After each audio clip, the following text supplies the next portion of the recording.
Aujourd'hui, je vais vous montrer comment intégrer le chat Twitch directement sur votre stream en quelques minutes, le plus facilement possible. Comme ça, vos viewers pourront le voir s'ils mettent votre stream en plein écran. Il y a plusieurs façons d'afficher votre chat sur votre stream, mais pour cette vidéo, je vais utiliser le site Own Pro. Je précise que c'est gratuit, vous n'avez pas besoin de payer quoi que ce soit, mais pour ceux que ça intéresse, sur Own, vous pouvez utiliser des centaines d'overlays modulables pour vos scènes. Vous pouvez déplacer les éléments, changer la couleur de vos overlays et même avoir des overlays thématiques. Là, au moment où je fais cette vidéo, c'est bientôt Halloween et ils ont justement plusieurs overlays pour ça. Peut-être que vous regardez cette vidéo un peu plus tard et que vous voulez des overlays pour Noël ou même pour l'hiver avec des animations de neige qui tombent. Bref, pour ceux qui ont envie, vous pouvez passer par le lien dans la description et vous utilisez le code FACILE pour avoir une réduction de 50% sur les abonnements. On retourne au tuto. Quand vous êtes sur le site, vous vous connectez avec votre compte Twitch. Quand c'est fait, dans le menu de gauche, vous allez dans Scene Builder et ici, on veut créer une scène au format paysage. On ne veut pas utiliser une scène pour mobile. On n'affiche pas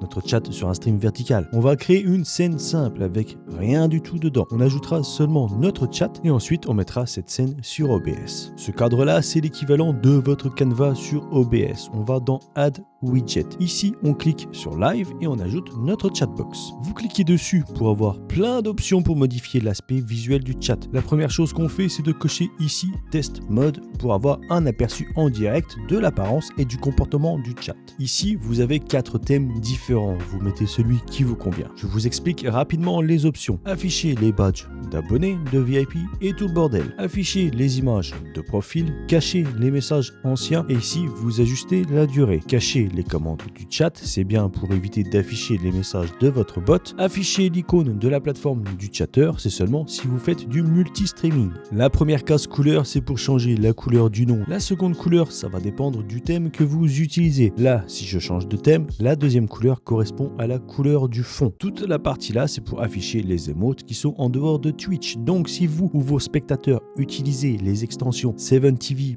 Better Twitch TV ou Franker Phases, toutes ces émotes là seront affichées sur votre chat. Je recommande de tout cocher. Ici, c'est la partie police d'écriture et vous en avez beaucoup. Bien évidemment, je n'ai pas vérifié si elles fonctionnent toutes, mais vous choisissez une police que vous aimez et après, vous savez comment modifier un texte, non? Vous n'êtes pas teubé. Quand vous avez terminé, vous sauvegardez avec ce gros bouton jaune. Vous cliquez sur copier l'URL de l'overlay. Ici, on copie la scène complète. On va sur OBS Studio et sur notre scène, on ajoute une source navigateur web. On remplace l'URL et on change la taille en 1920 par 1080. Petite astuce pour afficher le test mode sur OBS, vous retournez sur Own Pro, vous changez de thème et vous remettez le thème que vous aviez et vous sauvegardez. Et là, le chat en test mode devrait s'afficher sur OBS. Et après, vous pouvez modifier la taille et la position de votre chat. Quand vous avez terminé, vous désactivez le test mode sur Own Pro et vous sauvegardez. Voilà, abonnez-vous, mettez un like et partagez cette vidéo aussi.